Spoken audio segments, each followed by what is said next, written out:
অজু করে 2 রাকাত সালাত আদায় করলে জান্নাতে নবীর আগে আগে হাঁটার সুযোগ হবে।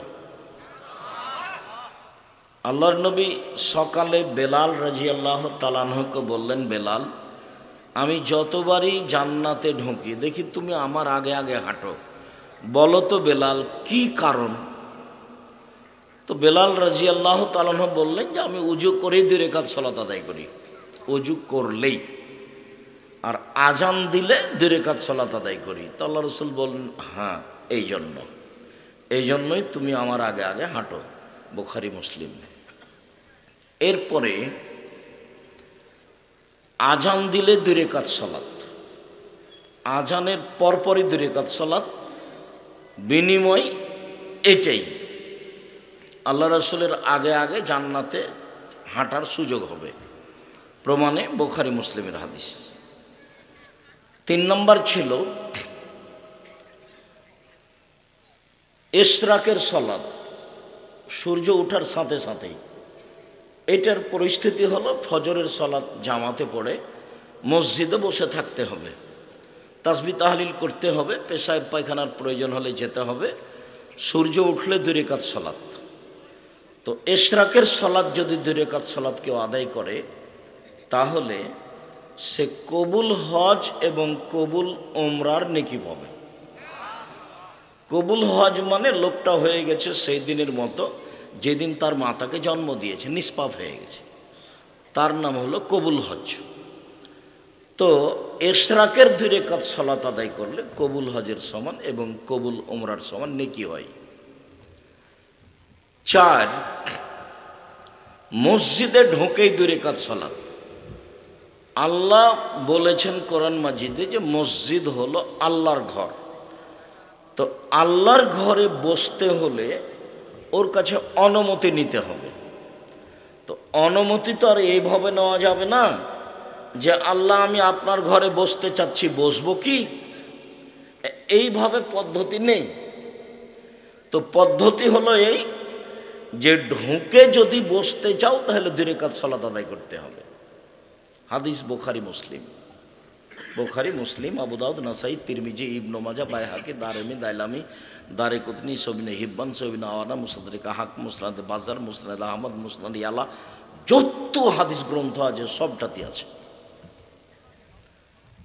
মসজিদে ঢুকে বসা যাবে না, বসলে অনুমতি নিতে হবে, নইলে দাঁড়িয়ে থেকে কোনো কাজ করে চলে যেতে হবে। যে কোনো সময় সূর্য উঠছে, সূর্য ডুবছে, সূর্য মাথার উপরে, খুতবা চলছে, যা হবে হোক, মসজিদে ঢুকে বসতে চাইলে 2 রাকাত সালাত, তাছাড়া বসা হবে না। এটা হলো ওর কাছে অনুমতির পদ্ধতি। তো অনুমতি না হলে বসা হবে না, এই কথা মুহাম্মদ সাল্লাল্লাহু আলাইহি সাল্লাম বলেন। হাদিস বুখারী মুসলিম। তারপরে চাস্তের 2 রাকাত সালাত, চাস্ত 7:30, 8টা এরকম সময় চালাই। ওই যে মোটর সাইকেলে চলে আসছে, তোমরা ওখান থেকে দেখতে পাও না? ওখান থেকে একটু তাকে ধীরে বা স্টার্ট বন্ধ করে বা মোটর সাইকেলটা ঠেলে নিয়ে আসতে বলো শেষ পর্যন্ত। আমি ওটা ঠেকাবো? পাহারা দিচ্ছে, তোমরা প্রোগ্রাম ডেকেছো কেন? আমি কি তোমরা বাদাম খাবার আমি কথা বলবে এটা তুমি মনে করলে? আমি কাহিনী বলতে এসেছি? অতএব তোমরা আবার পাড়ার ছেলেরা ওইদিকে দাঁড়াও, মধ্যে দাঁড়াও, ওইদিকে দাঁড়াও, পরিবেশ একবারে যেন পিপিলিকা এদিক ওদিকে যেতে না পারে এরকম হিসাব করে দাঁড়াও।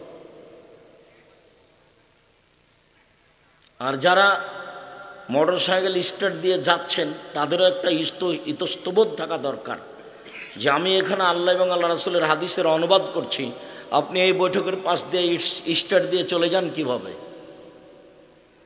মানে বিদ্যা তো নেই, বুদ্ধিও কি নেই? একটু করে খান তো।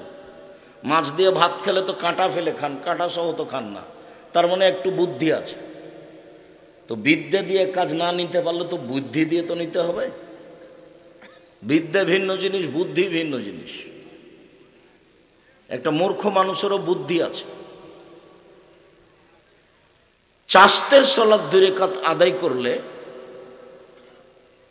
সুবহানাল্লাহ বলে যত নেকি হয়, আলহামদুলিল্লাহ বললে যত নেকি হয়, লা ইলাহা ইল্লাল্লাহ বললে যত নেকি হয়, সুবহানাল্লাহ বললে যত নেকি হয়, ভালো কাজের আদেশ করলে যত নেকি হয়, মন্দ কাজের নিষেধ করলে যত নেকি হয়, সব মিলে যত নেকি হয়, 2 রাকাত সালাত আদায় করলে তত নেকি হয়। তারপরে ছিল আওয়াবিন, 10:30টা 11টার সময়, 10:30টা 11টার সময় এই সালাতের নাম হলো আওয়াবিন। মাগরিবের পরে যে 6 রাকাত পড়া হয় তার নাম আওয়াবিন। এটা মিথ্যা কথা, এটা নবীর উপরে অপবাদ। মাগরিবের পরে 6 রাকাত পড়ার প্রমাণে হাদিসটি জাল, মানুষের বানানো। মানুষের বানানো প্রায় 3 লক্ষ হাদিস আছে, আমার কাছে আছে 10,000, আর কোরআন মাজিদের গায়ে আছে 2টা, তাহলে 10,000 2টা হলো আমার কাছে।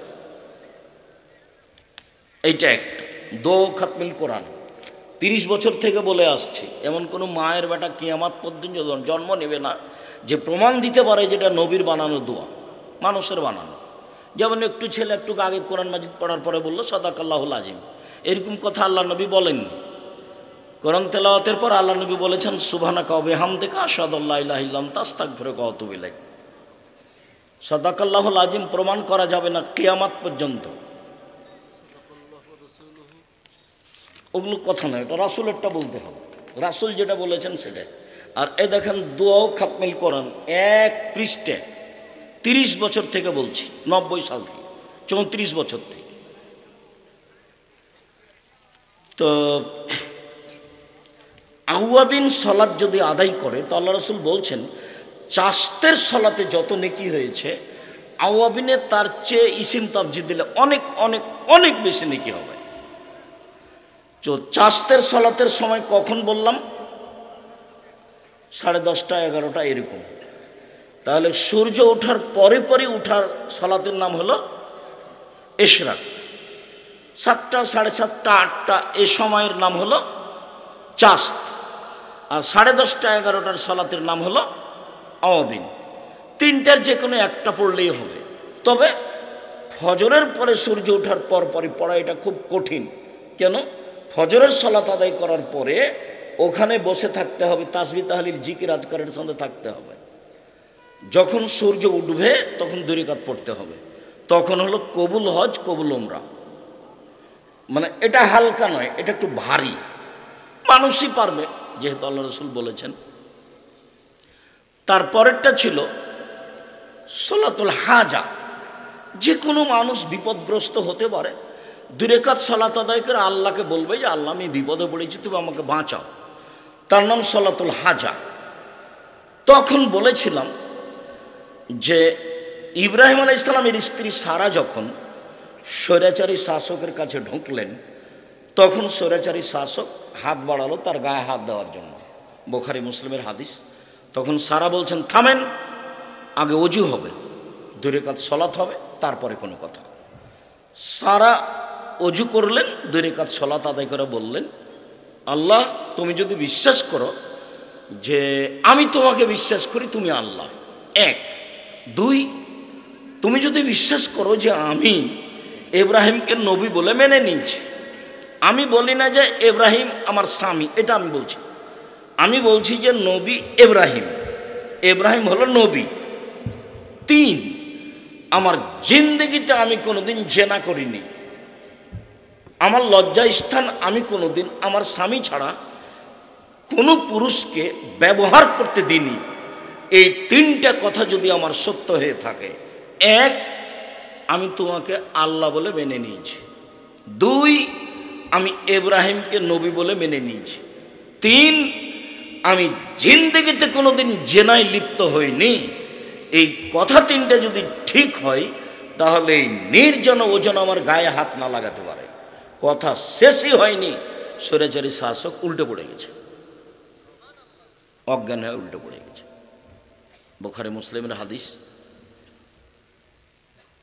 বিপদে পড়ে প্রয়োজনে 2 রাকাত সালাত, তার প্রমাণই ছিল এইটা।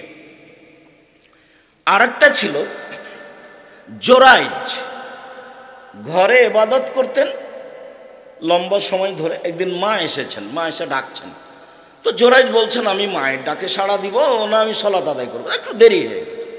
তখন জোরাইজের মা বদদুয়া করেছে, আল্লাহ একটা বদকার জেনাকারিনী মহিলার সাথে তার দুর্ঘটনা ছাড়া যেন তার মরণ না হয়। মা এরকম একটা কঠিন বদদুয়া করে চলে গেলেন। বুখারী মুসলিমের হাদিস। ইতিমধ্যে একজন পতিতালয়ের মহিলা উপস্থিত, তার সাথে জেনার কথা বলল, তো জোরাইজ না করলেন। তো মহিলা এক রাখালের কাছে গেল, রাখালকে জোর করে ধরে জেনা করলে একটি সন্তান জন্ম নিল। তখন মহিলা বলল যে এই সন্তানটা জোরাইজের। গ্রামের লোক একবারে আসলো ভেঙে চুরে, তারপর তার গির্জাঘর ভেঙে একবারে ধুলা করে দিল, তাকে গির্জাঘর থেকে বের করে রাস্তায় নামিয়ে দিল, অকথ্য ভাষায় গালি দিল। তখন জোরাইজ বললেন, জোরাইজ 2 রাকাত সালাত আদায় করলেন। 2 রাকাত সালাত আদায় করে দুধের বাচ্চাকে গিয়ে বলছেন, পতিতালয়ের মহিলার কোলে যে দুধের বাচ্চা আছে ওকে গিয়ে বলছেন, এই তোমার আব্বাকে বলো তো দেখি। তখন ওই দুধের বাচ্চা বলছে, আমার আব্বা হচ্ছে রাখাল, গরু রাখাল। হাদিস বুখারী মুসলিম। তো জোরাইজ 2 রাকাত সালাত আদায় করে এই বিপদ থেকে বাঁচতে চাইলেন। তার নাম হচ্ছে সলাতুল হাজা। যে কোনো প্রয়োজনে, যে কোনো সমস্যায়, ছোট হোক আর বড় হোক, 2 রাকাত সালাত আদায় করে সালাম ফিরে হাত তুলে দোয়া করেন, বা 2 রাকাত সালাত আদায় করে আল্লাহকে কিছু বলেন, আল্লাহ দিবেন, উনি দেওয়ার জন্য প্রতীক্ষমান আছেন। তার নাম সলাতুল হাজা। তারপরে ছিল সলাতুল ইস্তেখারা। কোনো কাজের সিদ্ধান্ত নিলে 2 রাকাত সালাত আদায় করে সালাম ফেরার পরে বলতে হবে দোয়াটা, আল্লাহুম্মা আস্তাগফিরুকা বিইলমিকা ওয়াস্তাগফিরুকা বিকুদরাতিকা। ওই দোয়াটা লম্বা করে বলে আপনি উঠে যাবেন, বা সালাম ফেরার পূর্বে বলতে পারেন। সালাম ফেরার পরের কথাটা এসেছে, তার নাম হলো সলাতুল ইস্তেখারা, সিদ্ধান্ত চাওয়ার সলাত। আমি এই জমিটা নিব কি না, আমিও কাজটা করব কি না, এই সিদ্ধান্তের সলাতের নাম হচ্ছে সলাতুল ইস্তেখারা। তারপরে একটা সলাতের কথা ছিল সলাতুত তাসবিহ। সলাতুত তাসবির হাদিস আমরা সঠিকভাবে প্রমাণ করতে পারিনি, জাল জৈব দ্বারা প্রমাণিত, যার কারণে আমরা বলেছি সলাতুল হাজা না, সলাতুত তাসবিহ এটা পড়তে হবে না, প্রমাণ করা যায় না। বাকি সবগুলো বলেছিলাম। এই হলো আজকের সংক্ষিপ্ত বিগত বছরের বক্তব্যের সারমর্ম। আশা যে পালন করেছেন, যদি করে না থাকেন তাহলে মাঝে মধ্যে করবেন, করা উচিত। বয়স আজকে 40, কদিন পরে দেখবেন 60, তারপরে দেখবেন নাই। আর জোর করে ধর্ম মানিয়েন না। আপনি বিশ্বাস করেন এলাকা মাঝহাবি মানুষ হোক, হানাফি মানুষ হোক, আর আহলে হাদিস মানুষ হোক, আমার জীবনে আমি কোনোদিন কাউকে তুচ্ছ করেও কথা বলিনি, আমি কোনোদিন মাঝহাব দল হিসাব করেও কথা বলিনি। মাঝহাব নিয়ে আমি আমার এই 34 বছরে একটা বাক্য বলিনি। 34 বছরে মাঝহাব নিয়ে আমি একটা বাক্য বলিনি, 100 বক্তব্য নেটে আছে, আর 1500 বক্তব্য আছে পৃষ্টিভিতে, জাকির নাইটটি পৃষ্টিভিতে। কোনো জায়গাতে একটা বাক্য পাবেন না যেটা আমি মাঝহাব নিয়ে কথা বলছি।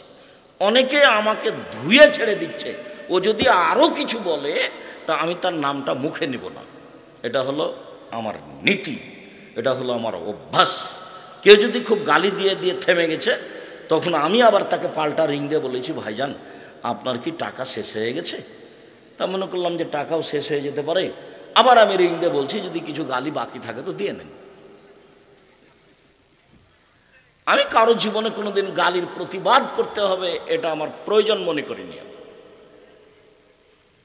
সে যে যাই বলুক, তাকে হিসাব করতে হবে, তাকে নিয়ে ভাবতে হবে, তার ব্যাপারে দুটো কথা বলতে হবে, এরকম আমি 1 সেকেন্ড ভাবিনি জীবনে।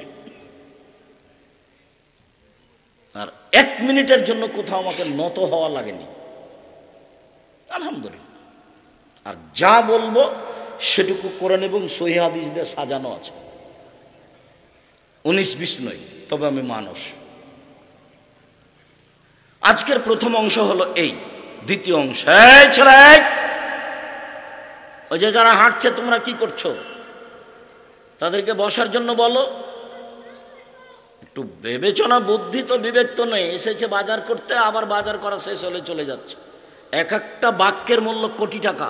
বাক্যগুলো মোহাম্মদ সাল্লাল্লাহু আলাইহি ওয়াসাল্লামের মুখের। তা ইতস্তবোধ আছে, হিসাববোধ আছে কি নির্বাচন যে আপনার মতো আসবেন, আপনার মতো চলে যাবেন?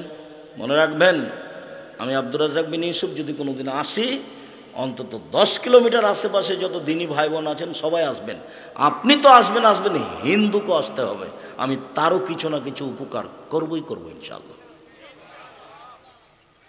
আপনি এদেশে হাজারো হিন্দু পাবেন যে আমার বক্তব্য ঘন্টার ঘন্টা শোনে। এমনও হিন্দু আছে যে বক্তব্য শুনতে শুনতে ঘুমায় মোবাইল চালু করে দিয়ে। সে তার পরিবারে এই বক্তব্য কিছু কাজে লাগায়, নইলে অন্তত তার বউকে বলে, এই ভাত রান্নার সময় চাউল যেন পড়ে না থাকে। চাউল পড়ে থাকলে বরকত আমাদের বাড়িতে যে আল্লাহর পক্ষ থেকে একটা, ভগবানের পক্ষ থেকে একটা বরকত আছে, উঠে যাবে। বহু অংশ তার উপকার করে। দ্বিতীয় অংশ হলো নারীদের মর্যাদা। নারীকে আল্লাহ সৃষ্টি করেছেন পুরুষ মানুষকে মূল্যায়ন করার জন্য, পুরুষ মানুষকে শান্তি তৃপ্তি দেওয়ার জন্য। আল্লাহ তাআলা বলেন, অমিন আয়াতিহান খালাকালাকুম মিন আনফুসিকুম আজওয়াজান লিতাসকুনু ইলাইহা। পৃথিবীর মানুষ, আমি তোমাদের পাশ থেকেই, তোমাদের মধ্য থেকেই তোমাদের স্ত্রীদেরকে সৃষ্টি করেছি যাতে তোমরা শান্তি তৃপ্তি পাও। তার মানে তোমাদের স্ত্রীদেরকে সৃষ্টি করেছি তোমাদের শান্তি তৃপ্তির জন্য। বন্ধ করতে হবে, নাহলে তোমরা একটু সহযোগিতা করো, মোবাইলটা বন্ধ করে দাও।